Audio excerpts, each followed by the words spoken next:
Hello friends, this is SP Singh and welcome to crack all exams. प्यारे दोस्तों, शीटेट जुलाई 2024 को target करते हुए हमारी एसएसटी की क्लासेस कंटिन्यू हैं, जिसमें आज आप ये जो सामने चैप्टर देख पा रहे हैं, ये क्लास 8 की जो ज्योग्राफी है उसका चैप्टर नंबर 2 है। आपको पता है कि जो एनसीईआरटी की ऑफिशियल जो बुक्स हैं उनसे हम एसएसटी के इस कोर्स को कवर कर रहे हैं, जिसमें क्लास 6 की जो हिस्ट्री है, क्लास 6 की हिस्ट्री, क्लास 7 की हिस्ट्री कवर हो चुकी है, यानी कि कंप्लीट हम पढ़ा चुके हैं। क्लास 6 की ज्योग्राफी, क्लास 7 की ज्योग्राफी और क्लास 8 की ज्योग्राफी का चैप्टर फर्स्ट भी हम पढ़ा चुके हैं। और आज ये आपका क्लास चैप्टर नंबर 2 रहेगा। क्लास 8 की ज्योग्राफी की ये क्लास है, ओके। और क्लास नंबर ये शायद 16 है, ओके। चलिए देखिएगा, यहाँ पे इस चैप्टर में आज हम लोग भूमि, मृदा, जल, प्राकृतिक वनस्पति और वन्य जीवन संसाधन के बारे में पढ़ने वाले हैं, ओके। चलिए, चैनल पर नए हो तो सब्सक्राइब जरूर कीजिएगा। बहुत बेहतरीन, बहुत इंपॉर्टेंट क्लास, बहुत सारे क्वेश्चन। ये क्लास आपके लिए आज बहुत इंपॉर्टेंट होने वाली है, बिकॉज यहाँ से कई क्वेश्चन एज इट इज पूछे गए हैं, सेम टू सेम पूछे गए हैं, स्टेटमेंट में पूछे गए हैं। देखिए, तंजानिया जो कि अफ्रीका का एक छोटा सा गाँव है, उसमें रहती हैं माम्बा। कौन? माम्बा रहती है उसमें। किसमें? तंजानिया में, जो कि अफ्रीका का एक छोटा सा गांव है। और जो पीटर है वो न्यूजीलैंड में रहता है, ठीक है। अब ये दोनों ही जगह पे, माम्बा जो कि तंजानिया अफ्रीका के छोटे गांव में है और पीटर जो कि न्यूजीलैंड में रहता है, ये पूरे वर्ल्ड के दो विभिन्न स्थानों में रहते हैं, दो अलग अलग जगह पर रहते हैं। उनके जीवन व्यतीत करने में बहुत अंतर है, दोनों का लाइफ स्टाइल बहुत चेंज है, दोनों के खाने पीने में चेंजेस है, रहने सहने में चेंजेस हैं। ये चेंजेस क्यों हैं? ये विभिन्नता क्यों है? भूमि की गुणवत्ता की वजह से। हो सकता है एक जगह की भूमि बहुत अच्छी है, उपजाऊ है, फसल बहुत अच्छी होती है ना, तो वहाँ के किसान समृद्ध हैं, वहाँ के व्यक्ति समृद्ध हैं, वहाँ का जो सोसाइटी है वो बहुत समृद्ध है, ठीक है। वहाँ की मृदा अच्छी हो सकती है, पानी हो सकता है कि वहाँ का पानी भी वहाँ पे जो है कि अच्छी मात्रा में मिलता हो, फसल के लिए मिलता हो, लोगों तक पानी अच्छी मात्रा में पहुँचता हो, प्राकृतिक वनस्पति अच्छी हो, प्राणी और टेक्नोलॉजी का यूज़ बहुत अच्छा हो रहा हो, वहाँ की टेक्नोलॉजी बहुत आगे जा रही हो। इन सभी की वजह से लाइफ स्टाइल में चेंजेस आ जाते हैं। हो सकता है कि तंजानिया अफ्रीका में जो छोटा गाँव है वहाँ तक टेक्नोलॉजी ना पहुँच रही हो, वहाँ तक और जो चीज़ें हैं, सुख सुविधाएँ हैं, वो ना पहुँच रही हो, या वहाँ की मिट्टी इतनी उपजाऊ ना हो, तो इन सब चीज़ों की वजह से डिफरेंसेस आ जाते हैं। इन स्थानों का एक दूसरे से भिन्न होने का मुख्य कारण इस प्रकार के संसाधनों की उपलब्धता है, ठीक है। चलिए बात करते हैं। विश्व की 90% जनसंख्या जो है वो भूमि क्षेत्र के 30% भाग पर ही रहती है, और जो बची 70% भूमि पर या तो विरल जनसंख्या है या फिर निर्जन है। कहने का मतलब ये है कि पूरे वर्ल्ड की 90% जो जनसंख्या है, जो पॉपुलेशन है, वो भूमि के 30% भाग पर ही रहती है। भूमि का जो 100% है उसमें से 30% पार्ट ही ऐसा है जहाँ पर लोग रहते हैं, ठीक है। बाकी जो बची 70% वो या तो विरल जनसंख्या है। विरल का मतलब रेयर होता है, विरल का मतलब होता है रेयर, यानी कि थोड़ा बिखरा हुआ, बहुत कम। या फिर निर्जन है। निर्जन का मतलब ऐसा स्थान जहाँ कोई नहीं रहता, जहाँ कोई मानव नहीं रहता, वो निर्जन हो गया। तो केवल 30% जगह ऐसी है जहाँ पर मनुष्य रहता है, और 70% ऐसी है जहाँ पर मनुष्य या तो बहुत कम रहता है, नहीं तो फिर बिल्कुल नहीं रहता। आगे बढ़ते हैं, भूमि की बात करते हैं। यहाँ पे आप एक पिक्चर देख पा रहे हैं। जो पिक्चर आप देख पा रहे हैं ये ऑस्ट्रेलिया में सॉल्जबर्ग की पिक्चर आपके सामने है। ऑस्ट्रेलिया में सॉल्जबर्ग की पिक्चर है। इस चित्र में आप भूमि के कितने उपयोग होते हैं वो आप पहचान सकते हैं। भाई, भूमि पर मानव रहता भी है, मानव खेती भी करता है, पेड़ भी उगाता है, नदियाँ भी हैं, ठीक है, वह जंगल भी हैं, खाली पड़ी ज़मीन भी है, शहर भी बसा है, सब कुछ हो रहा है। तो ये भूमि के उपयोग होते हैं। चलिए भूमि के बारे में और ठीक से समझ लेते हैं। सभी महत्वपूर्ण प्राकृतिक संसाधनों में भूमि भी शामिल है। जितने भी प्राकृतिक संसाधन हैं, चाहे वो आपके जो है कि जंगल हों, नदियाँ हों, पहाड़ झरने हो गए, ठीक है, और वन हैं, ठीक है, इसमें भूमि भी शामिल है। भूपृष्ठ के कुल क्षेत्रफल, भूपृष्ठ मतलब पृथ्वी का जो ऊपरी हिस्सा होता है, भूपृष्ठ का मतलब पृथ्वी का जो ऊपरी हिस्सा होता है, इसका कुल क्षेत्रफल का लगभग 30% भाग भूमि है। यही नहीं, इस थोड़े से प्रतिशत के भी सभी भाग आवास के योग्य नहीं है। ऐसा नहीं कि 30% है तो इसके हर पार्ट पर जो है कि व्यक्ति रहता हो या रहने योग्य हो ऐसी ज़मीन हो, ऐसा भी नहीं है, उसमें से भी कम है। मुख्यतः भूमि और जलवायु के भिन्न भिन्न लक्षणों के कारण, भाई भूमि और जलवायु के अलग अलग लक्षणों के कारण विश्व के विभिन्न भागों में जनसंख्या का जो वितरण है वो असमान पाया जाता है। भाई कहने का मतलब है जहाँ की जलवायु अच्छी है, ठीक है, वहाँ की, और जहाँ की भूमि अच्छी है, उपजाऊ है, वहाँ लोग अच्छी संख्या में रहते हैं, ज़्यादा लोग रहते हैं। जहाँ पे अच्छी सुविधाएं नहीं है, जलवायु अच्छी नहीं है, भूमि उपजाऊ नहीं है, तो वहाँ लोग कम रहते हैं। इसीलिए ये असमान, ये अंतर पाया जाता है। ऊबड़ खाबड़ स्थल आकृति, पर्वतों के तीव्र ढाल, यानी कि जहाँ की जो स्थल आकृति है, जो ज़मीन है वो ऊबड़ खाबड़ है, गड्ढे हैं, और जो पर्वत हैं उनमें ढाल बहुत ज़्यादा है। जलाक्रांत संभावित निम्न क्षेत्र, मरुस्थल क्षेत्र और मरुस्थल क्षेत्र एवं जो है कि सघन वन क्षेत्र सामान्यतः विरल और निर्जन हैं। सघन वन क्षेत्र, सघन का मतलब क्या होता है, जो बहुत घने वन क्षेत्र हैं, ये विरल और निर्जन हैं। विरल का मैंने आपको बताया, या बहुत कम यहाँ पे लोग रहते हैं, नहीं तो बिल्कुल नहीं रहते, ठीक है। उर्वर मैदानों और उर्वर यानी कि ऐसे मैदान जो उपजाऊ हैं, मैदानों और नदी घाटियों में कृषि के लिए उपयुक्त भूमि उपलब्ध है, इसलिए ये स्थान विश्व के सघन बसे क्षेत्र माने जाते हैं। आगे बढ़ते हैं, नेक्स्ट पॉइंट की बात करेंगे। देखिए भूमि उपयोग की बात करेंगे, देखिएगा वेरी इंपॉर्टेंट, यहाँ से कई क्वेश्चंस एज इट इज बन जाते हैं। भूमि का उपयोग विभिन्न कार्यों के लिए किया जाता है, बिल्कुल डेफिनेटली आपको पता ही है, जैसे कृषि हो गई, वानिकी हो गई, वानिकी का मतलब फॉरेस्ट्री हो गई, है ना, खनन है, सड़कों और उद्योगों की स्थापना होती है, सड़कें बनती हैं, पुल बनते हैं, रेल मार्ग बनता है। साधारणतः इसे भूमि उपयोग कहते हैं, जिससे हम उपयोग में, जिस जमीन को हम उपयोग में लेते हैं, ठीक है, चाहे वो उस पर हम खेती कर रहे हों, चाहे हम उस पर हम जंगल लगा रहे हों, पेड़ लगा रहे हों, बाग लगा रहे हों, ठीक है, सड़क बन रही हो, ओके। भूमि का उपयोग भौतिक कारकों के द्वारा निर्धारित किया जाता है, जैसे स्थल की आकृति हो गई, कि मतलब जो भूमि है ये कैसे, कितना इसका यूज़ है, इसको हम किस तरीके से काम में ले सकते हैं, ये उसकी स्थल की आकृति पर डिपेंड करता है, ठीक है। मिट्टी हो गई, जलवायु हो गई वहाँ की, खनिज हो गया, और जल की उपलब्धता वहाँ पे है या नहीं है, क्योंकि अगर जल की उपलब्धता है तो जाहिर सी बात है, अगर ज़मीन सपाट है, जल की उपलब्धता है, तो वहाँ हम खेती कर सकते हैं, ओके। चलिए, या अगर ढलान टाइप है तो उस तरीके की खेती हो जाएगी। मानवीय कारक जैसे जनसंख्या और टेक्नोलॉजी भी भूमि उपयोग प्रतिरूप के महत्वपूर्ण निर्धारक माने गए हैं। आगे बढ़ते हैं, स्वामित्व के आधार पर भूमि को निजी भूमि और सामुदायिक भूमि में बांटा जा सकता है। स्वामित्व का मतलब क्या होता है, स्वामित्व का मतलब होता है जिस पर हमारा प्रभुत्व होता है, यानी कि मालिकपन, जिसको ऑनरशिप कहते हैं, कुल मिलाकर के जिस पर हमारा अधिकार हो, ओके, ठीक है। तो स्वामित्व के आधार पर भूमि को निजी, यानी कि ये प्राइवेट जमीन है भाई, ये किसी के नाम है, और सामुदायिक भूमि यानी कि जो पूरे समुदाय की जमीन हो उसको सामुदायिक कहते हैं, इसमें इसको बांटा जा सकता है। निजी भूमि व्यक्तियों के स्वामित्व में होती है, जो प्राइवेट जमीन होती है वो उस पर किसी का अधिकार होता है, जबकि सामुदायिक भूमि समुदाय के स्वामित्व में होती है, उसके एक नहीं कई मालिक हो सकते हैं।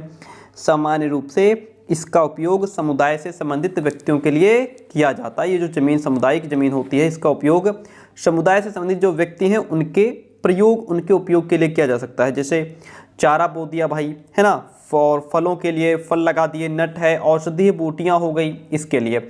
इस सामुदायिक भूमि को साझा संपत्ति संसाधन भी कहा जाता है। वेरी गुड, इतनी बात क्लियर होती है, ठीक है। बढ़ते हैं नेक्स्ट पॉइंट की तरफ। पॉइंट कहता है जनसंख्या और उनकी मांग सदैव बढ़ती रहती है। भाई जनसंख्या बढ़ रही है, मांग भी बढ़ रही है, जैसे जैसे जनसंख्या बढ़ती जाएगी जो भौतिक चीज़ें हैं, है ना, उनकी भी मांगें बढ़ती चली जाएंगी। भूमि की उपलब्धता सीमित है, जमीन सीमित है, जनसंख्या रोज बढ़ रही है। जमीन सीमित है, लिमिटेड है, उसको हम बढ़ा नहीं सकते, जनसंख्या रोज बढ़ रही है। स्थान के अनुसार भूमि की गुणवत्ता में अंतर होता है, जगह जगह के हिसाब से कौन सी जमीन कितनी उपजाऊ है इसमें भी अंतर होता है। लोगों ने सामुदायिक भूमि पर व्यापारिक क्षेत्र बनाने, नगरीय क्षेत्रों में घर बनाने और ग्रामीण क्षेत्रों में कृषि योग्य भूमि का विस्तार करने के लिए अनाधिकृत हस्तक्षेप शुरू कर दिया है। अब क्या है भाई, प्रेजेंट में क्या है कि जैसे जनसंख्या बढ़ रही है, ज़रूरत बढ़ रही है, मांग बढ़ रही है खेती की, तो लोगों ने जो अनाधिकृत है, अनधिकृत जमीन है, यानी कि जिस पर मानव का अधिकार नहीं है, जिस पर अधिकार हमारा नहीं है, उस पर भी हम हस्तक्षेप कर रहे हैं, उसको भी हथियाने की कोशिश कर रहे हैं, उस पर भी हम कब्जा कर रहे हैं कि इस जमीन को हम अपने कब्जे में लेकर के इस पर हम घर बनाएंगे, इस पर हम खेती करेंगे। क्यों? क्योंकि जनसंख्या दिन प्रतिदिन बढ़ रही है, जमीन उतनी ही है और उतनी ही रहेगी, कभी नहीं बढ़ेगी। आज भूमि उपयोग क्या है? आज भूमि उपयोग देखिएगा यहाँ से, प्रतिरूप में व्यापक परिवर्तन हमारे समाज में सांस्कृतिक परिवर्तनों को दर्शाते हैं। वर्तमान में कृषि और निर्माण संबंधी गतिविधियों के प्रसार के कारण निम्नीकरण, भूस्खलन, मृदा अपरदन, मरुस्थलीकरण पर्यावरण के लिए प्रमुख खतरा बन चुका है। ठीक है, चलिए आगे यहाँ से समझते हैं। देखिए, भूमि संसाधन का संरक्षण किस तरीके से होगा? जो भूमि है इसको हम कैसे बचा सकते हैं? बढ़ती जनसंख्या और इसकी बढ़ती मांगों के कारण वन भूमि और कृषि योग्य भूमि का बड़े पैमाने पर विनाश हुआ है। क्योंकि जनसंख्या बढ़ रही है तो जाहिर सी बात है जंगल भी कट रहे हैं और कृषि के योग्य जो भूमि है वह भी खाली होती जा रही है, उस पर जो है कि घर बन रहे हैं, तो इस वजह से उस खेती में भी कमी आ रही है। इससे इस प्राकृतिक संसाधन के समाप्त होने का डर पैदा हो गया है कि जो प्राकृतिक संसाधन है, हमारे जंगल हैं, हमारी जो कृषि करने योग्य भूमि है, उसका विनाश हो रहा है। इसलिए विनाश की वर्तमान दर को अवश्य ही रोकना चाहिए। वन रोपण, भूमि उद्धार, रासायनिक कीटनाशकों और उर्वरकों के विनियमित उपयोग और अतिचारण पर रोक आदि भूमि संरक्षण के लिए प्रयुक्त कुछ सामान्य तरीके हम कैसे, हम भाई जंगल लगा करके, हम पेड़ लगा करके ज़मीन को बचा सकते हैं। भूमि उद्धार का मतलब क्या होता है? समुद्र है, नदी या झील की जो ज़मीन है उससे नई भूमि बनाना, या इसका मतलब ये होता है जो कीचड़ युक्त ज़मीन पड़ी होती है, कुछ ऐसी जगह आपने देखी होगी कि गहरे गहरे गड्ढे हैं, वहाँ हमेशा पानी भरा ही रहता है, बिना काम का पानी, गंदा पानी भरा रहता है। तो उस ज़मीन से वो पानी बाहर निकाल करके वहाँ थोड़ी पटाई करके और उसके स्तर को ऊपर उठा करके नई ज़मीन का वहाँ पे निर्माण कर लिया जाता है। फिर चाहे वहाँ बिल्डिंग बनाओ, घर बनाओ, चाहे खेती करो, ऐसी भूमि, इसके माध्यम से हम अपनी ज़मीन को बचा सकते हैं। रासायनिक कीटनाशकों और उर्वरकों के विनियमित उपयोग के माध्यम से अतिचारण पर रोक लगा करके जो जानवर जंगल में चरते हैं या ऐसे खाली मैदानों में चरते हैं, तो वहाँ से क्या होता है, उस घास को वो उखाड़ देते हैं और वो मिट्टी जो है उसको हम रोक सकते हैं अतिचारण पर रोक लगा करके, जिससे हमारी ज़मीन खराब ना हो। आदि भूमि संरक्षण के लिए प्रयुक्त कुछ सामान्य तरीके हैं जो हमें अपनाने चाहिए। मृदा की बात कर लेते हैं। पृथ्वी के पृष्ठ पर दानेदार कणों के आवरण की पतली परत मृदा कहलाती है। सुनिए, ध्यान दीजिए, पृथ्वी के पृष्ठ पर दानेदार कणों के आवरण की पतली परत जो है वो मृदा कहलाती है। यह भूमि से निकटता से जुड़ी हुई है। स्थल रूप मृदा के प्रकार को निर्धारित करते हैं, और यानी कि जो स्थल है, जो ज़मीन है ऊपर की, ये मृदा का प्रकार क्या है उसको निर्धारित करते हैं। मृदा का निर्माण चट्टानों से प्राप्त खनिजों और जैव पदार्थों और भूमि पर पाए जाने वाले खनिजों से होता है। ठीक है, और यहाँ पे पॉइंट कहता है ये अपक्षय की प्रक्रिया के माध्यम से बनते हैं। अपक्षय क्या होता है, आइए समझिए। अपक्षय क्या होता है? तापमान परिवर्तन, तुषार क्रिया, पौधों, प्राणियों और मनुष्य की जो एक्टिविटीज़ हैं, जो क्रियाकलाप हैं, उसके द्वारा अनावृत शैलों का टूटना और क्षय होना, यही अपक्षय कहलाता है। ओके, तो ये अपक्षय की प्रक्रिया के माध्यम से बनती है। खनिजों और जैव पदार्थों का सही मिश्रण मृदा को उपजाऊ बना देता है। जब हम खनिज और जैव पदार्थों का सही मिश्रण करते हैं तो मृदा हमारी उपजाऊ बन जाती है। थोड़ा बैक चलेंगे, यहाँ पे एक पॉइंट रह जाता है। पॉइंट है हमारा भूस्खलन को लेकर के। भूस्खलन को लेकर के क्या कहता है, देखिएगा, समझिए इसको। ये भूस्खलन आप देख पा रहे हैं इस पिक्चर में। भूस्खलन को सामान्य रूप से शैल, मलबा या ढाल से गिरने वाली जो मिट्टी है उसके बहुत संचलन के रूप में डिफाइन किया गया है। वे प्रायः भूकंप, बाढ़ और ज्वालामुखी के साथ घटित हो जाते हैं। लंबे समय तक भारी बारिश होने से भूस्खलन हो जाता है। जब लंबे समय तक भारी बारिश होती है, जो ज़मीन की जो ऐसी जो कराड़ी होती है, जो ऊंचाई जगह है, नीची जगह है, वो गिर जाती है ना, बड़ी बड़ी बिल्डिंग्स गिर जाती हैं, और इस तरीके से ये नदी के प्रवाह को कुछ समय के लिए अवरुद्ध भी कर देता है। और नदी अवरुद्धता के अचानक फूट पड़ने से निचली घाटियों के आवासों में विध्वंस आ जाता है। भाई मान लीजिए कि क्या हुआ भाई, भूस्खलन हुआ, जैसे ये पहाड़ आप देख पा रहे हैं, ठीक है, और यहाँ से ये मिट्टी का गिरना शुरू हो गया, ठीक है। तो यहाँ पे क्या हुआ, बहुत सारा विनाश हो गया। ठीक है, अगर नदी है तो उसमें रोक आ जाती है जिससे उसका पानी दूसरी डायरेक्शन में बहने लगता है, फिर उधर विध्वंस होने लगता है। पहाड़ी भूभाग में भूस्खलन एक मुख्य और विस्तृत रूप से फैली प्राकृतिक आपदा है जो प्रायः जीवन और संपत्ति को आघात पहुंचाती है और चिंता का एक मुख्य विषय भी इसको माना गया है। एक वस्तु स्थिति अध्ययन का यहाँ पे चर्चा की गई है। हिमाचल प्रदेश के किन्नौर जिले में रोकोंग पीओ के निकट पंजी गांव में बड़े भूस्खलन के कारण राष्ट्रीय महामार्ग 22 की पुरानी हिंदुस्तान तिब्बत सड़क का 200 मीटर तक का भाग नष्ट हो गया। कितना, 200 मीटर तक का भाग नष्ट हो गया। यह भूस्खलन पंजी गांव में तीव्र विस्फोटन के द्वारा हुआ था। विस्फोटन के कारण ढाल का जो कमज़ोर क्षेत्र है वो नीचे गिर गया, जिसके कारण सड़क और गांव के आसपास के क्षेत्र को काफ़ी मात्रा में नुकसान हुआ। पंजी गांव को किसी संभावित मानव विनाश से बचाने के लिए पूर्ण रूप से खाली करा दिया गया था। आगे बढ़ेंगे तो न्यूनीकरण क्रियाविधि ये क्या होती है। भूस्खलन को रोकने की कुछ प्रविधियां हैं। हम कैसे भूस्खलन को रोक सकते हैं, जो बड़ी बड़ी ये जो पहाड़ हैं, पहाड़ियां हैं, वो जब गिर जाती हैं उसको कैसे रोका जा सकता है, या जहाँ पे बहुत ज़्यादा ऊंचाई है, मिट्टी है, वो गिर जाती है। भूस्खलन प्रभावित क्षेत्रों का मानचित्र बना करके, यानी कि ऐसे क्षेत्र जहाँ पे भूस्खलन ज़्यादा होता है, मानचित्र बना करके इसमें प्रभावित होने वाले स्थानों को इंगित करना कि इसमें कौन कौन से क्षेत्र प्रभावित होते हैं। इस प्रकार इन क्षेत्रों को आवास बनाने के लिए छोड़ा जा सकता है। भूमि को खिसकने से बचाने के लिए प्रतिधारी दीवार का निर्माण आप कर सकते हैं। इस तरीके की दीवार बना सकते हैं कि पीछे पहाड़ी है देखिए, और यहाँ पे एक दीवार बना दी गई है कि अगर ये गिरेगी भी तो दीवार इसको रोक लेगी। भूस्खलन को रोकने का सबसे प्रभावी तरीका वनस्पति आवरण में वृद्धि करना है, यानी कि हम ज़्यादा से ज़्यादा वनस्पति पेड़ पौधे लगा सकते हैं। सतही अपवाह और झरना प्रवाहों के साथ साथ भूस्खलन की गतिशीलता और इसको नियंत्रित करने के लिए पृष्ठीय अपवाह नियंत्रण उपाय जो है वो भी क्रियान्वित किए गए हैं, उसको भी अपने काम में लाया गया है। आगे बढ़ेंगे तो यहाँ पे आप कुछ चीज़ें देख पा रहे हैं। ये है मृदा परिच्छेदिका का चित्र आपके सामने है। ये ह्यूमस और वनस्पति के साथ ऊपरी मृदा है, जहाँ पे क्या है आप वनस्पति देख पा रहे हैं, पेड़ पौधे यहीं पे उगते हैं। फिर इसके नीचे जो परत आती है ये बालू गाद किले के साथ उपमृदा कहलाती है। फिर इसके नीचे ये वाला जो पार्ट होता है इसको अपक्षय चट्टानी पदार्थ कहा जाता है, और ये वाला पार्ट जनक चट्टाने इसको कहा गया है। ठीक है, अपक्षय हम पहले ही समझ चुके हैं क्या होता है। आगे बढ़ेंगे। पॉइंट कहता है, क्या आप जानते हैं केवल 1 सेंटीमीटर मृदा को बनने में सैकड़ों वर्ष लग जाते हैं। 1 सेंटीमीटर मृदा को बनने में सैकड़ों वर्ष लग जाते हैं। ठीक है, इसीलिए कहा जाता है ज़मीन को बढ़ाया नहीं जा सकता। ठीक है, चलिए आगे बढ़ते हैं। ये कह रहा है मृदा निर्माण को प्रभावित करने वाले कारक जैसे जलवायु, तापमान, वर्षा, अपक्षय, ह्यूमस निर्माण की दर को प्रभावित करते हैं। और जनक शैल, ठीक है, रंग, गठन, रासायनिक गुणधर्म हो गए, खनिज चीज़ें हो गई, इनकी मात्रा हो गई, पारगम्यता को निर्धारित करते हैं। ठीक है, इस तरीके से ये कुछ खास इंपॉर्टेंट नहीं है। आगे बढ़ते हैं। यहाँ से मृदा निर्माण के कारक देखिएगा। चलिए, मृदा निर्माण के कारक क्या हैं। मृदा निर्माण के मुख्य कारक जनक शैल का स्वरूप और जलवायविक जिसको हम क्लाइमेटिक भी कहते हैं, क्या, जिसको हम क्लाइमेटिक भी कहते हैं, कारक हैं। भाई मृदा निर्माण के मुख्य कारक में आपके एक तो जनक शैल का स्वरूप हो गया, दूसरा क्लाइमेटिक जो है हो गया। मृदा निर्माण के अन्य कारक, एक तो स्थल की आकृति हो गई, जैव पदार्थों की भूमिका और मृदा के निर्माण के संगठन में लगा समय है।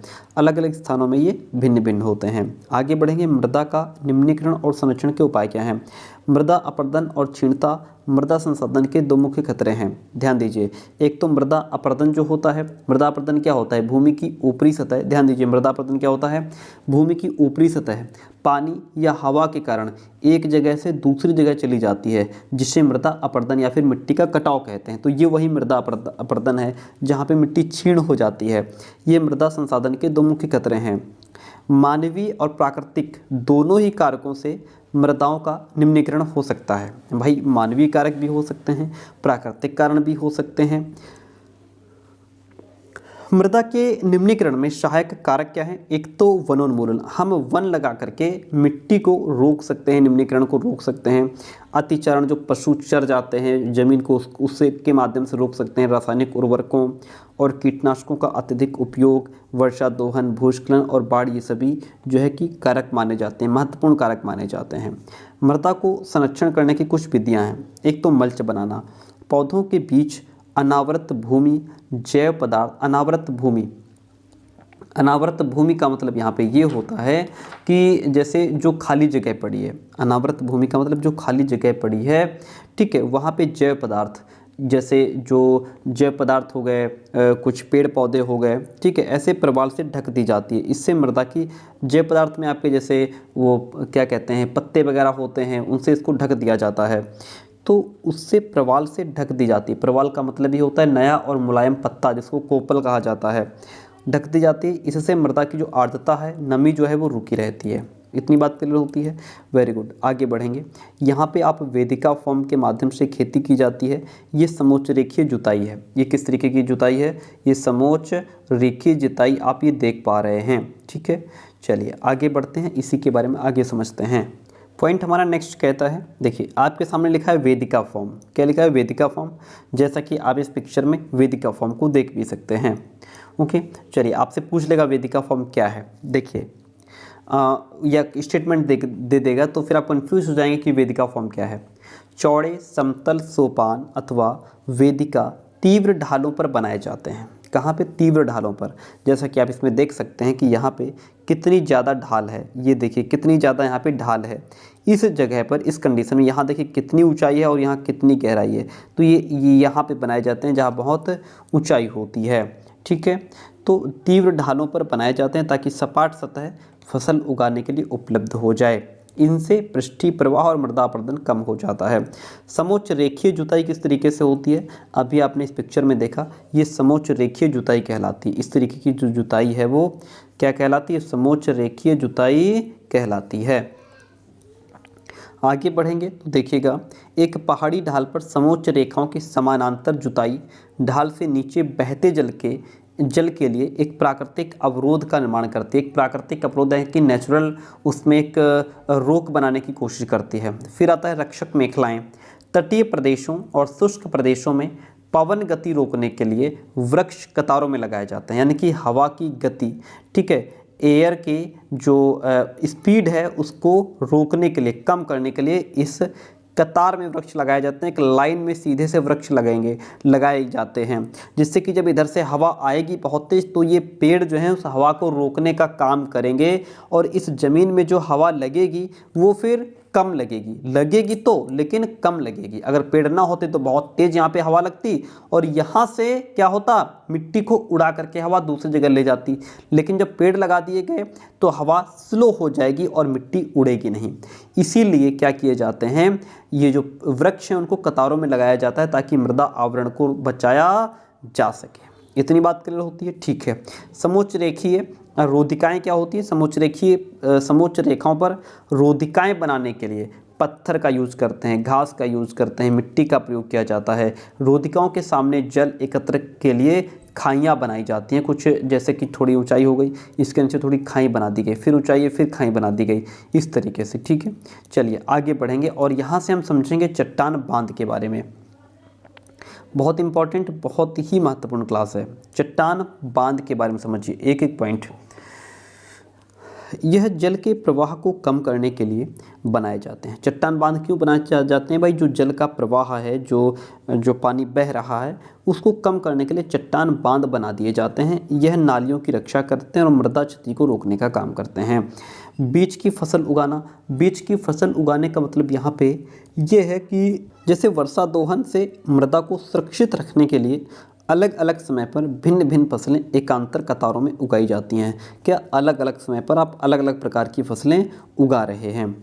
जल की बात करें तो आप सभी को पता है जल एक महत्वपूर्ण नवीकरणीय प्राकृतिक संसाधन है। अभी हमने पिछले क्लास में संसाधनों के बारे में पढ़ा था, नवीकरणीय संसाधन पढ़े थे, अनवीकरणीय संसाधन पढ़े थे, ठीक है। तो हमने आपको बताया था कि जो जल है हमारा वो नवीकरणीय संसाधन के रूप प्राकृतिक संसाधन है। भूपृष्ठ का 3/4 भाग जल से ढका हुआ है। भूपृष्ठ का कितना? 3/4 भाग जल से ढका हुआ है, इसलिए इसे जल ग्रह कहना उपयुक्त है। लगभग 3.5 अरब वर्ष पहले जीवन आदि महासागरों में ही प्रारंभ हुआ था। यद्यपि आज भी महासागर पृथ्वी की सतह के 2/3 भाग को ढके हुए हैं। महासागर पृथ्वी की सतह के कितने भाग को ढके हुए हैं? 2/3 भाग को ढके हुए हैं। और अनेक प्रकार के पौधों तथा जंतुओं की मदद करते हैं। महासागरों का जल लवणीय है। प्यारे दोस्तों, महासागरों का जल कैसा है? महासागरों का जल लवणीय है और मानवीय उपभोग के लिए उपयुक्त नहीं है। मानव उसका उपभोग नहीं कर सकता। अलवण जल केवल 2.7% ही है। अलवणीय जल कैसा है? 2.7%। इसका लगभग 70% भाग बर्फ की चादरों और हिमानियों के रूप में अंटार्कटिका, ग्रीनलैंड और पर्वतीय प्रदेशों में पाया जाता है। सिंपल सी बात है, आप नोट करना चाहें नोट कर सकते हैं। अपनी स्थिति के कारण ये मनुष्य की पहुंच के बाहर है। केवल 1% अलवण जल उपलब्ध है। कितना? केवल 1% अलवणीय जल उपलब्ध है और वह मानव उपभोग के लिए उपयुक्त है। जिसका मानव यूज़ करता है, उसका उपभोग कर सकता है, अपने काम में ले सकता है, खाने पीने के काम में लेता है। यह भौम जल यानी कि जमीन के नीचे पानी है। नदियों का जल, झीलों में पृष्ठीय जल के रूप में और वायुमंडल में जलवाष्प के रूप में यह पानी पाया जाता है। ठीक है, अलवणी है इसीलिए तो जो हम घर में हैंडपंप लगाते हैं उससे हमारा साफ शुद्ध पानी हमको मिल जाता है। एक टपकता नल 1 वर्ष में 1200 लीटर जल व्यर्थ करता है। अगर आपका नल जो है टपक रहा है, उससे एक एक बूंद करके पानी गिर रहा है, तो 1 वर्ष में 1200 लीटर पानी जो है, इसका मतलब आप खराब कर रहे हैं। एक और पॉइंट यहाँ पे समझिए। पॉइंट कहता है वर्ष 1975 में मानव उपयोग के लिए जल की खपत 3850 घन किलोमीटर प्रति वर्ष थी, जो वर्ष 2000 में बढ़कर के 6000 घन किलोमीटर प्रति वर्ष से भी अधिक हो गई है, जो कि हमारे लिए एक सोचने का विषय है। आगे बढ़ेंगे तो जैसा कि आपने यहाँ पे समझा कि जो हमारा अलवणीय जल है वो मात्र 1% है, जो कि हमें भूमि जल से मिलता है, यानी कि ज़मीन का जो पानी है, नीचे पानी है, नदियों, झीलों, पृष्ठीय जल के रूप में ये पानी हमको मिलता है। ओके, इसलिए अलवणीय जल जो है कि पृथ्वी का सबसे अधिक मूल्यवान पदार्थ माना जाता है, क्योंकि ये मनुष्य के यूज काम में आता है। पृथ्वी पर जल न बढ़ाया जा सकता है और न घटाया जा सकता है। इसकी जो कुल मात्रा है प्यारे दोस्तों वो स्थिर मानी गई है। इसकी प्रचुरता में विविधता प्रतीत होती है। ठीक है, क्योंकि यह वाष्पीकरण, वर्षण और वाह की प्रक्रियाओं के द्वारा महासागरों, वायु, भूमि और पुनः महासागरों में चक्रण के द्वारा निरंतर गतिशील है। कि भाई जो पानी है वो पहले मान लीजिए भरा हुआ था, वाष्प बन करके उड़ गया, ऊपर बादल बने, फिर पानी वो बरस गया, बह गया, एक जगह से दूसरी जगह बह करके महासागरों में चला गया। ठीक है, वायु के माध्यम से बह गया, भूमि का जो पानी है इस तरीके से पानी जो है गतिमान रहता है। ठीक है भाई, जो पानी ऊपर से बरसा वो ज़मीन पर आया, ज़मीन पर आया, फिर वो वाष्प बन करके उड़ गया, है ना, फिर वो बरस गया, तो ये चलता रहता है। इसको जल चक्र नाम दिया गया है। ओके, इस प्रक्रिया को मनुष्य जल की बड़ी मात्रा का उपयोग न केवल पीने और धुलाई में ही करता है, वरन उत्पादन प्रक्रिया में भी पानी का प्रयोग अधिक मात्रा में करता है। जल कृषि उद्योगों और बांधों के जलाशयों के माध्यम से विद्युत उत्पादन करने में भी प्रयोग किया जाता है। ठीक है, जल के जो स्रोत हैं, जो सोर्सेस हैं, उनके सूखने अथवा जल प्रदूषण के कारण अलवणीय जल की आपूर्ति की कमी के मुख्य कारक बढ़ती जनसंख्या, भोजन और नकदी फसलों की बढ़ती मांग, बढ़ता नगरीकरण और बेहतर होता जीवन स्तर है। इतनी बात क्लियर होती है? ठीक है, क्या आप जानते हैं, क्या आपने जल बाजार के बारे में सुना है? सौराष्ट्र प्रदेश में 1.25 लाख जनसंख्या वाला अमरेली शहर पास के तालुकों से पानी खरीदने के लिए पूर्णतः निर्भर है, यानी कि वो पानी पास के जो ताल वगैरह हैं उनसे पानी खरीदता है। ठीक है, इतनी बात क्लियर होती है। आगे बढ़ते हैं। जल उपलब्धता की समस्याएं क्या क्या हैं? विश्व के कई प्रदेशों में जल की कमी है। बिल्कुल डेफिनेटली, इसमें कोई शक नहीं है। विश्व के कई ऐसे प्रदेश हैं जहाँ पे जल की कमी है। अधिकांश अफ्रीका, पश्चिमी एशिया और दक्षिण एशिया, पश्चिमी संयुक्त राज्य अमेरिका के भाग, उत्तर पश्चिमी मैक्सिको, दक्षिण अमेरिका के भाग और संपूर्ण ऑस्ट्रेलिया अलवणीय जल की आपूर्ति की कमी का सामना कर रहे हैं। कि वहाँ पे जो अलवणीय जल है, जो शुद्ध पानी है, जो मानव के उपयोग के लिए है, वो कम है। ये देश ऐसे जलवायु प्रदेशों में स्थित हैं जहाँ अक्सर सूखा पड़ता है। उनमें जल अभाव की अधिक समस्या बनी रहती है, यानी पानी वहाँ कम है। इस प्रकार जल का अभाव मौसमी और अथवा वार्षिक वर्षण में विविधता के परिणामस्वरूप हो सकता है, अथवा अति उपयोग और जल स्रोतों के संदूषण के कारण भी जल का अभाव हो सकता है। जल संसाधनों का हम संरक्षण कैसे करें, कैसे हम इन संसाधनों को बचाएं? तो समझिए, आज के विश्व में शुद्ध और पर्याप्त जल स्रोतों तक पहुंचना एक बड़ी समस्या बन गई है कि जहां से हमें शुद्ध मात्रा में जल मिल पाए। यह एक समस्या सी बन गई है। इस क्षीण होते संसाधन के संरक्षण के लिए कदम उठाए जाने चाहिए। यद्यपि जल एक नवीकरणीय संसाधन है, लेकिन उसके बावजूद भी इसका जो अति उपयोग है, यानी कि अगर हम बहुत मात्रा में इसका उपयोग करते हैं तो इसे उपयोग के लिए अनुपयुक्त बना देते हैं। ठीक है, प्रदूषण, अति उपयोग करते हैं और प्रदूषण जो फैल जाता है, फैक्ट्रीज का पानी, नालियों का पानी जाकर के इसे खराब कर देता है। अशोधित या आंशिक रूप से शोधित वाहित मल, बहा गया मल, कृषि रसायनों का विसर्जन और जल निकायों में औद्योगिक बहिस्राव जल के प्रमुख संदूषक इसमें शामिल हैं, जो कि पानी को दूषित कर देते हैं। ठीक है, वेरी गुड। इनमें शामिल नाइट्रेट धातुएं और पीड़कनाशी जल को प्रदूषित कर देते हैं। भाई जो हम जो छिड़काव कर रहे हैं इसमें, सॉरी यहाँ पे ये तो पानी है, हाँ एक सेकंड प्लीज़। जो देखिए स्प्रिंकलर है, ये कहने का मतलब है कि जो जैसे जो रसायन हैं, अजैव, ये इसमें क्या है कि जो भी रासायनिक उर्वरक, जो भी रासायनिक पदार्थ, खाद वगैरह हम डालते हैं उससे हमारा पानी दूषित हो जाता है, सिंपल सी बात है। इनमें से अधिकांश रसायन अजैव निम्नीकरण होने के कारण जल द्वारा मानव शरीर में पहुंच जाते हैं। भाई डेफिनेटली इन प्रदूषकों को जल निकायों में छोड़ने से पहले बहिस्रावों को उपयुक्त विधि से शोधित करके जल प्रदूषण नियंत्रित किया जा सकता है। वन और अन्य वनस्पति आवरण धरातलीय प्रवाह को मंद करते हैं और भूमिगत जल को पुनः पूरित करते हैं। जल संग्रहण पृष्ठीय प्रवाह को बचाने की दूसरी विधि है। ध्यान दीजिए, जल संग्रहण यानी कि पानी को हम इकट्ठा करके पृष्ठीय प्रवाह को बचाने की दूसरी विधि मानी गई है। जल रिसाव को कम करने के लिए खेतों को सिंचित करने के लिए नहरों को ठीक से पक्का करना चाहिए। रिसाव और वाष्पीकरण से होने वाली जल क्षति को रोकने के लिए क्षेत्र की स्प्रिंकलरों से सिंचाई करना अधिक प्रभावी विधि माना गया है। पानी आप डायरेक्ट छोड़ देंगे नीचे फसलों में, उससे ज़्यादा पानी खराब होता है। इस तरीके से अगर आप फसलों में पानी देते हैं, ऊपर से पानी देते हैं, तो इससे पानी खेतों में कम लगता है और पानी भी हमारा बचा रहता है, खराब नहीं होता है पानी। ठीक है, तो स्प्रिंकलरों के माध्यम से सिंचाई करना अधिक प्रभावी विधि माना गया है। वाष्पीकरण की अधिक दर वाले शुष्क प्रदेशों में सिंचाई की ड्रिप या फिर टपकन विधि बहुत उपयोगी होती है।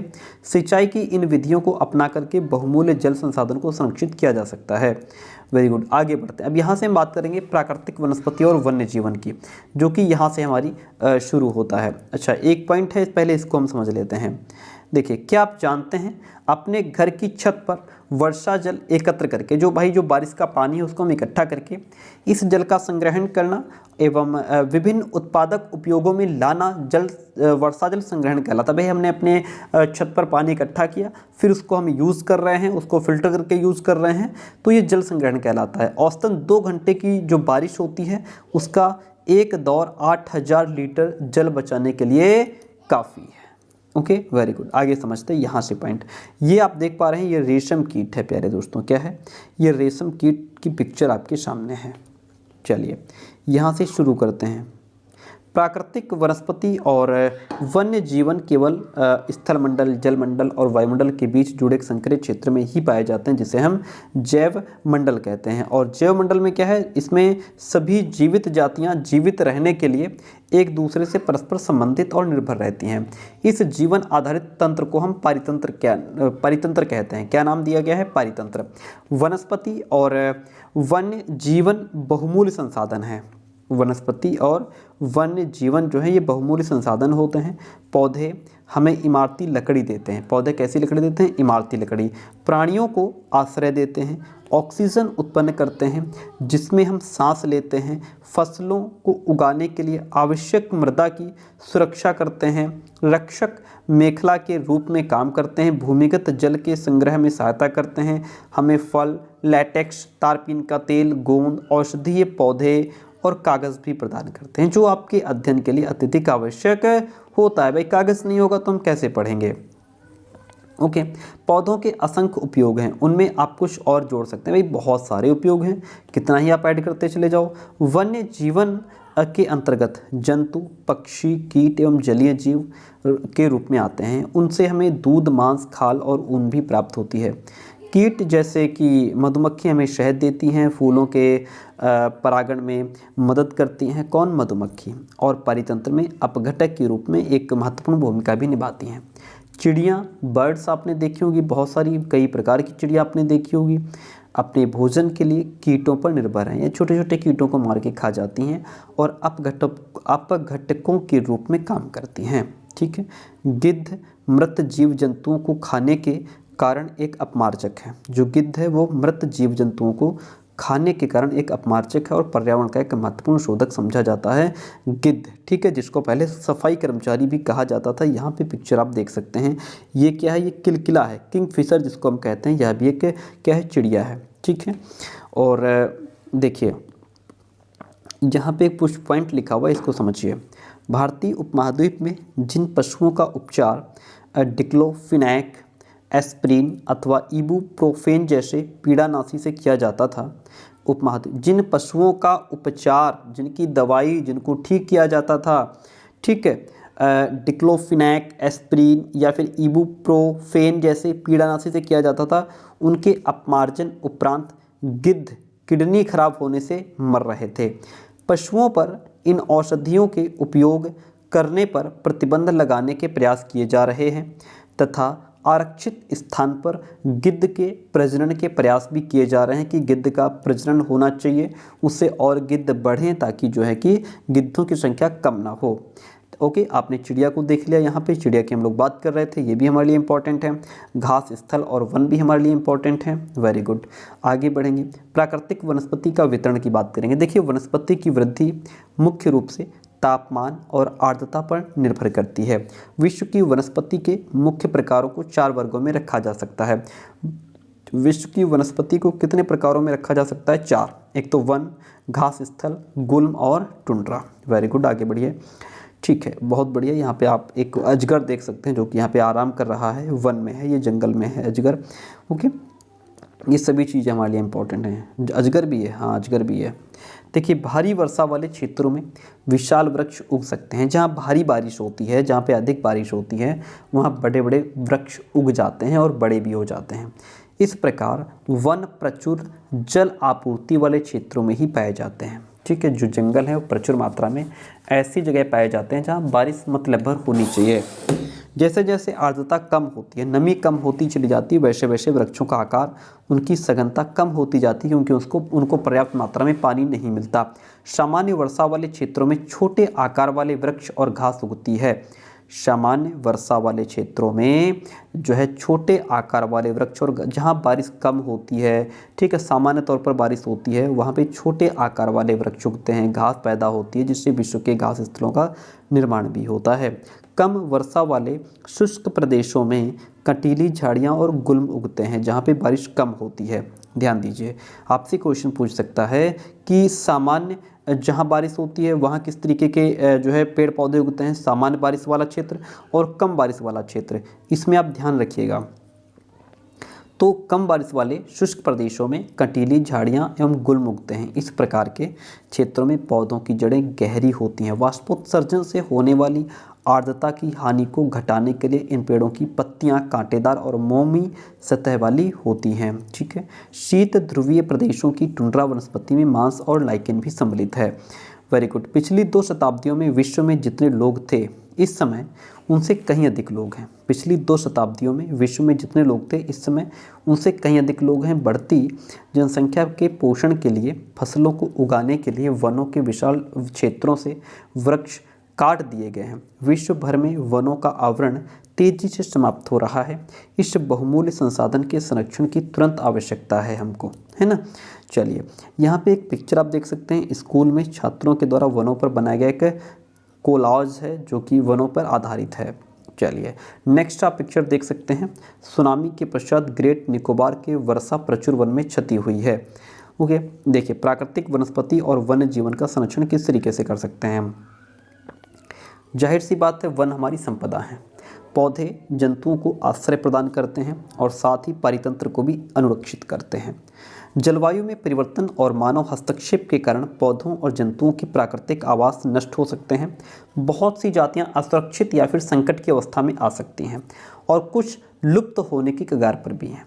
वनोन्मूलन और मृदा अपरदन, वनोन्मूलन यानी कि बिल्कुल वनों का विनाश हो जाना, मृदा अपरदन, निर्माण कार्य, दावानल जो जंगलों में आग लगा दी जाती है, भूस्खलन हो गया, इनमें से कुछ मानव और प्राकृतिक कारण भी हैं, है ना, जो मिलकर के इन महत्वपूर्ण प्राकृतिक संसाधनों के लुप्त होने की प्रक्रिया को बढ़ावा दे रहे हैं, जिससे कि ये सब चीज़ें खत्म होती जा रही हैं। आज की मुख्य चिंताओं में से एक अनाधिकार शिकार करने की संख्या को बढ़ना भी है, जहाँ पे हमारा अधिकार नहीं है लेकिन हम वो शिकार करते हैं, जिससे कुछ खास प्रजातियों की संख्या भी क्या हो रही है, दिन प्रतिदिन घटती जा रही है, उसमें कमी आ गई है। यहाँ पे एक हिरण आप देख सकते हैं, ब्लैक बग को सुरक्षा की आवश्यकता है। ये ब्लैक बग होता है, इसको भी सुरक्षा की आवश्यकता है। और पशु खाल, चमड़ा, नाखून, दांत और पंखों के साथ साथ सींगों के एकत्रीकरण और गैर कानूनी व्यापार के लिए जंतुओं का अनाधिकार शिकार किया गया है। इनमें से कुछ जंतु चीता, शेर, हाथी, ब्लैक बग, मगरमच्छ, दरियाई घोड़ा, हिम तेंदुआ, शुतुरमुर्ग और मोर भी हैं। इनका संरक्षण जागरूकता बढ़ा करके किया जा सकता है, इनको हम बचा सकते हैं। राष्ट्रीय उद्यान, वन्य जीव अभयारण्य, जैव मंडल निचय हमारी प्राकृतिक वनस्पति और वन्य जीवन को सुरक्षित रखने के लिए बनाए जाते हैं। संकरी घाटियों, झीलों और आर्द्र भूमि का संरक्षण मूल्यवान संसाधन नष्ट होने से बचाने के लिए भी आवश्यक हैं। आगे बढ़ सकते हैं और आगे बढ़ेंगे तो हमें नेक्स्ट पॉइंट मिलेगा। छोटा सा बस पॉइंट रह गया है, फिर हमारी क्लास एंड हो जाएगी, खत्म हो जाएगी। देखिए, अगर प्रजातियों की सापेक्ष संख्या को भंग न किया जाए तो पर्यावरण में संतुलन बना रहता है। हमारे पर्यावरण का जो संतुलन है वो बिगड़ता नहीं है। विश्व के अनेक भागों में मनुष्य ने अपने क्रियाकलापों से, अपनी एक्टिविटीज के माध्यम से अनेक प्रजातियों के प्राकृतिक आवासों में उथल पुथल करती है। अनेक पक्षियों और जीव जंतुओं के अंधाधुंध शिकार के कारण या तो वे विलुप्त हो गए हैं या विलुप्त होने की कगार पर हैं। प्रादेशिक और सामुदायिक स्तर पर जागरूकता कार्यक्रमों जैसे सामाजिक वानिकी वन महोत्सव को प्रोत्साहित करना चाहिए। स्कूल के बच्चों को पक्षी देखने, प्राकृतिक कैंपों में जाने के लिए प्रोत्साहित करना चाहिए ताकि वे विविध जातियों के निवास का अवलोकन कर सकें। ठीक है, बहुत से देश पक्षियों और पशुओं को मारने और उनके व्यापार करने के विरुद्ध हैं। बहुत से ऐसे देश हैं जो पक्षियों को मारने के विरुद्ध हैं और उनके व्यापार करने के विरुद्ध हैं। भारत में शेरों, चीतों, हिरणों, भारतीय सारंग और मोर को मारना भी अवैध माना गया है। एक अंतर्राष्ट्रीय परिपाटी CITES, the convention on international trade in endangered species of world fauna and flora की स्थापना की गई है। ध्यान दीजिए, एक अंतर्राष्ट्रीय परिपाटी CITES, ठीक है, की स्थापना की गई, जिसने प्राणियों और पक्षियों की अनेक जातियों की सूची तैयार की। आपसे पूछ लेगा कि अंतर्राष्ट्रीय परिपाटी में किसकी स्थापना की गई है, जिसने प्राणियों और पक्षियों की अनेक जातियों की सूची तैयार की, तो वो क्या है, CITES, जिसको हम the convention on international trade in endangered species of world fauna and flora कहते हैं। इस सूची में दिए गए सभी पक्षियों और प्राणियों के व्यापार करने पर प्रतिबंध लगाया गया है कि आप व्यापार नहीं कर सकते। पौधों और प्राणियों का संरक्षण प्रत्येक नागरिक का नैतिक कर्तव्य होना चाहिए। वो पौधों को बचाए, जानवरों को बचाए, ये बचे हैं तो हमारा जीवन भी बचा हुआ है। राष्ट्रीय उद्यान को लेकर के बात कही गई है। राष्ट्रीय उद्यान देखिए, वर्तमान और भविष्य की पीढ़ी के लिए एक या एक से अधिक पारितंत्रों की पारिस्थितिक एकता की रक्षा के लिए नामित किया गया प्राकृतिक क्षेत्र जो होता है उसे हम राष्ट्रीय उद्यान कहते हैं। चीतलों का एक झुंड आप सामने देख सकते हैं। यहाँ पे जैव मंडल निचय की बात की गई है। ये क्या होता है, यह वैश्विक नेटवर्क द्वारा जुड़े रक्षित क्षेत्रों की एक श्रृंखला है जिसे संरक्षण और विकास के बीच संबंध को प्रदर्शित करने के इरादे से बनाया गया है। बिल्कुल डेफिनेटली, यहाँ पे काजीरंगा राष्ट्रीय उद्यान में हाथियों का एक झुंड आप सामने देख सकते हैं। और मुझे लगता है लास्ट स्टेप्स 4 लाइनें आपकी रह गई हैं, इनको पढ़ते चलिए और छोड़ेंगे कुछ नहीं, क्योंकि ऐसा ना हो कि हम कुछ छोड़ दें और वहीं से क्वेश्चन पुटअप कर ले। सीटेट है, डीप होता जा रहा है तो आपको डीपली पढ़ना होगा, एक एक पॉइंट को समझना होगा, छोड़ना कुछ नहीं है। CITES, ठीक है, जो है सरकारों के बीच एक अंतर्राष्ट्रीय समझौता है। इसका उद्देश्य ये सुनिश्चित करना है कि वन्य प्राणी एवं पौधों के नमूनों के अंतर्राष्ट्रीय व्यापार से उनके जीवन को कोई खतरा नहीं है। मोटे तौर पर पशुओं की 5000 जातियां, पौधों की 28000 जातियां रक्षित की गई हैं, इनको बचाना है।